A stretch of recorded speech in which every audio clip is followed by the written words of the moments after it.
to the Cats of Wall Street. I'm Nancy. And I'm Fiona.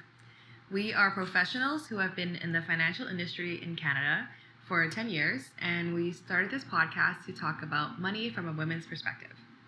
So Fiona and I will be discussing all things money in our podcast because I would be much happier crying sipping a margarita by the poolside than crying in the back of my 98 Nissan Altima. We'll talk about day-to-day finances that we wish teachers taught us in school instead of line dancing, square dancing, finding X, Pythagoras, to things we hear a lot about in our adult life, such as tax write-offs, RRSPs, 401ks, pensions, tax credits, or things you hear on CNN Money, such as bull markets, yields, premiums, how mortgages work, car loans, and student loans. So if you have any questions or topics you want us to talk about or to know more about, please leave a comment and we will try to incorporate it in our future episodes. Mm-hmm. So now let's get started. Welcome to our happy hour. Hey. What are we having today? We are having some sparkling wine to celebrate 2020. So this is a cava. It's called Freshenet. It is from Spain. Look at this fancy bottle. It's the limited edition for 2020. Yes. Black and gold. Celebrate! Hey, new decade. All right, Fiona, take it away. Let's bust this open. You get your own little segment for this, so. Where the? It's right here. Right here. Is it? You see it? Right here. What? It's hidden, like right here, woman. There. Oh, wow. Okay. How do you not see that? I did not see that. Okay. I'm scared. Use those core muscles. Oh, I got it. Okay. Oh, yeah. I got it. You ready? You ready? 2020? Okay. Here we go. Working on that core. I surprised myself with my own strength. She's really thirsty, so. I mean, it is snowing outside. That was insane. So it's a little bit drier today, so she's really thirsty today. This never happened. That was a good one. She is very strong, independent woman. You just want to drink it. Here, slowly. Yeah. To the rim. Like Rodney shots. Yeah. Here we go. Don't shiver. Don't shake. Steady. Oh, steady, little stream. Oh. It's like a peeing steady. Oh. Oh, nice. Look at that. Nice control. I'm a pro now. Basically, yeah. 2020. New year, new me. With the core muscles. Oh, yeah. Oh, baby. Oh, shit. Lick it off. With your hands. I meant. So, 2019, what happened there? Well, Miley Cyrus and Liam Hemsworth got married and then got divorced. Why are you so happy about that? Because he's back on the market, ladies. Okay, and Meghan Markle got married into the royal family via friends introductions. So we clearly need newer, more resourceful friends. Uh-huh. And, Kevin Hart almost died. So there wouldn't happen Jumanji 2. Why? Devastating.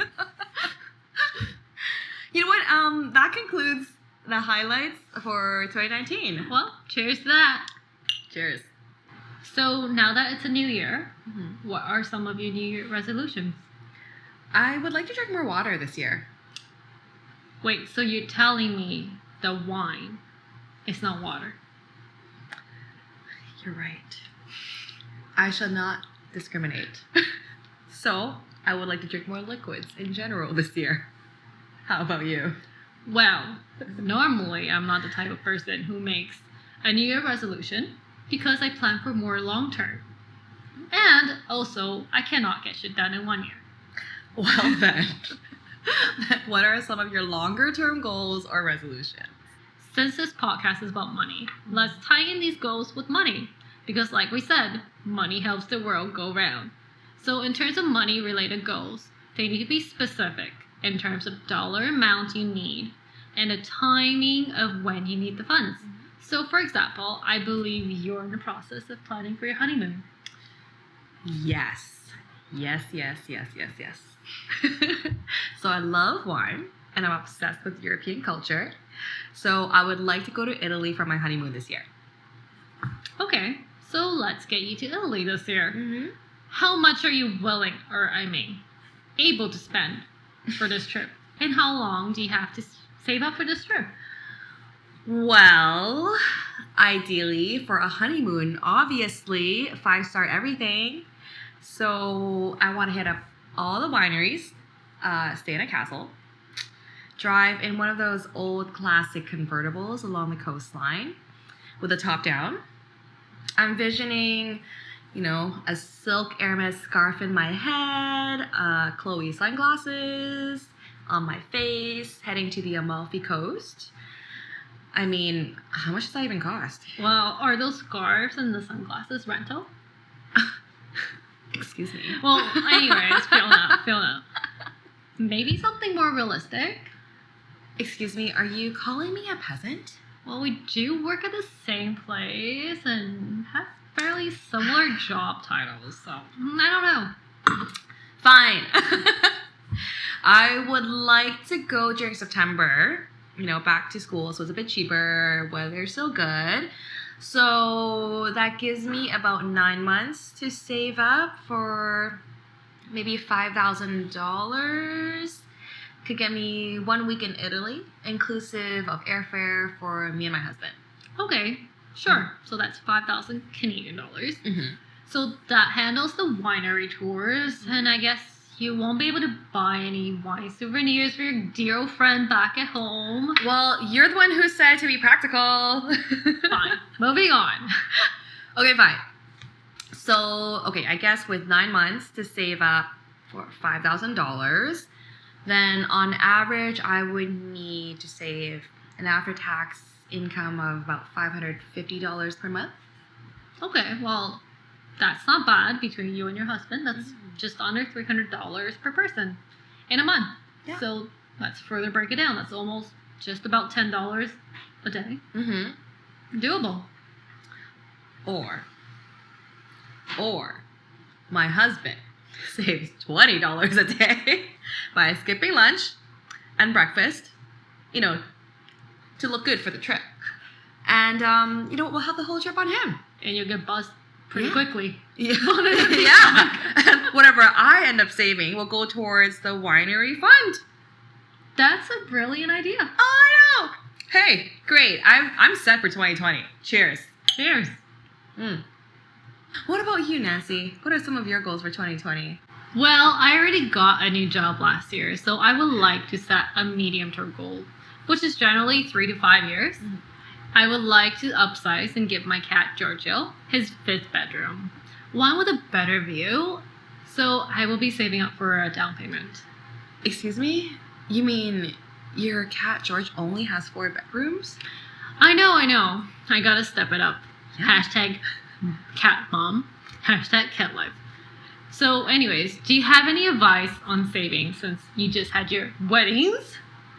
That's right, you heard me correctly. Plural, as in through receptions, aka a down payment, aka a medium-term goal.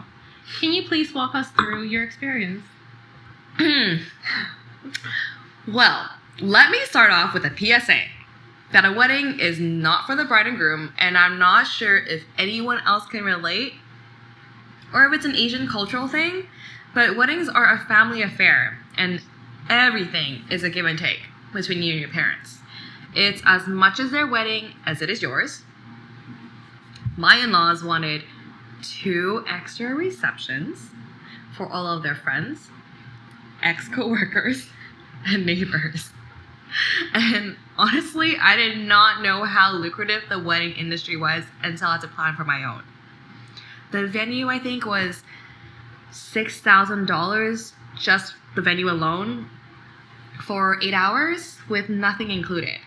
I then had to hire a caterer, a decorator, a bartender, photographer, and a wedding planner, which thank goodness happened to be a really good friend of mine. And honestly, a wedding planner is worth every single penny because I was so stressed out that my body broke out into eczema and psoriasis, And on top of all the emotional stress, it was partially financial stress too, because my husband and I paid for most of the wedding with minimal help from our parents. Wow. So how long did it take for you to plan for all of that? Well, I got married in 2019, but I got engaged at the end of 2017. So I really enjoyed my engagement. Yeah, a little too much. I got the ring and I was not in a rush anymore, okay? He liked it and he put a ring on it. It's usually this way. sorry, I missed my Beyonce moment. What was this? Oh. Well, okay, I honestly recommend taking it slow because, that way you'll have more time to plan for the wedding, which is a huge expense. So in turn, you also have more time to save up for it. Yeah, and a wedding can cost at least $25,000, depending on how extra you are, or your parents, Fiona. Average in the city is about $40,000. I can't even imagine planning for an East Indian wedding because they celebrate for a whole week, right? Yeah, well, I'm giving myself 3 to 5 years because real estate in the city is insane. I'm looking for a penthouse, maybe a loft, hopefully with stairs for Jersey to exercise, which is at least $700,000 to almost $1 million. Yeah. So we will go further into budgeting in our next episode. So to sum it up, goals should be specific with the dollar amount as well as a timeline. And goals are generally either short-term, which is 1 to 3 years, such as my honeymoon, or buying a phone or an appliance. Because nowadays, an iPhone costs as much as a fridge, if not more. Or, credit card debt, because holidays are expensive. Yeah, and medium-term goals are 3 to 5 years, like a down payment, or saving up for multiple weddings, in Fiona's case, or a student loan, and a long-term goal is about 5 to 10, or maybe more than 10 years. Yeah, so long-term goals are like wanting to retire, because I don't know about you guys, but we want to stop working as soon as possible. We don't want to lean in. We just want to lie down. Yeah, I'm ready. Yeah. So please comment and like if you know who we are referencing. And another long-term goal example would be saving for your children's post-secondary education. Mm-hmm. In Canada, we have RESPs here, which stands for Registered Education Savings Plan, where the government makes matching grants. So as soon as your child is born, you can start contributing to the education savings plan until they're 16. And that's almost just a little bit over a decade and a half of savings. Our parents both had RESPs for us, which really helped pay for our bachelor's degree. Mm-hmm. And we're so lucky that our Asian parents love free money and took advantage of this government benefit. So if you have children and you want them to attend college in their future, you definitely need to take advantage of this education savings program. We will explain more about this in our future episodes. Yeah. Well, let's be real. Things are a lot more expensive now than they were 10 years ago. So what used to be a short-term goal can easily become a medium-term goal now, depending on your abilities to save. So it's always good to review your progress regularly to see if you're on track. So let's say I splurged this month and went out for lunch every day. #treat yourself, #self-care. So instead of saving $300 this month, maybe I need to delay my Italy trip for a month or something like that. So just be realistic with your savings, because remember that money is a means to get you to your goals, but please don't forget your basic needs. So please don't starve yourself in order to save that extra $10 per week, unless you're my husband. And you should also take some time to evaluate whether your savings plan is realistic, because we tend to be overly ambitious with our dollars sometimes.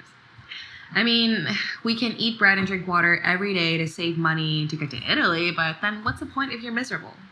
Yeah, and honestly, it can be overwhelming talking about debt and retirement and savings in general. So let's take a step back and start small. Like, start reviewing your bank statements and see how much you have left in your bank account after the holidays. And then look at your past transactions and see what you're spending the most on. So just be more mindful of how much you make versus how you're spending your money. Start signing online and be more mindful of how you're spending your money. I think that's probably a great place to start. Yeah. Let us know what your New Year's resolutions are, as well as things you would like to save up for in the comments. Write down your goals and tell your friends. Manifest it and put it out to the universe. And stay tuned with us on YouTube and Spotify.